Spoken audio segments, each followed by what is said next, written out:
मिरासी ने गर्म चादर ली और कंधे पर रखकर गांव की चौपाल में जा बैठा। नंबरदार ने चादर देखी तो उसने अपने बेटे की बारात में इस्तेमाल के लिए चादर मांग ली। बारात गांव से निकली तो चादर नंबरदार के कंधे पर थी। बारात को देखकर एक शख्स ने पूछा, बारात किसकी है?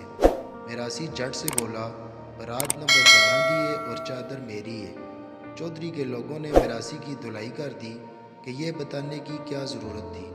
बारात थोड़ी आगे गई तो सामने से आते हुए एक और शख्स ने पूछा, बारात किसकी है? मिरासी बोला, बारात नंबरदारा दी है ते चादर भी उन्हां दी अपनी है। मिरासी को फिर एक दफ़ा मार पड़ी कि तुम चादर के बारे में बोलकर लोगों को जानबूझकर शक डाल देते हो। अब जो तीसरी मर्तबा रास्ते में फिर किसी ने पूछा कि इतनी शानदार बारात किसकी है, तो मिरासी ने पूरी सलाहियतों को बरूए कार लाते हुए जवाब दिया कि बारात तो नंबरदारों की है, लेकिन चादर दा मैनू बिल्कुल भी नहीं पता। मिरासी को फिर मार पड़ी कि इस मामले में आइंदा मुंह खोलने की ज़रूरत नहीं।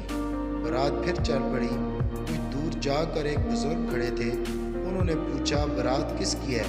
मिरासी सिसकते हुए बोला, मैनू ना बारात दा पता है ना चादर दा पता है। जियो मिरासी। अगर वीडियो पसंद आए तो लाइक और सब्सक्राइब के ऊपर अंगूठा ज़ोर से दबा दें।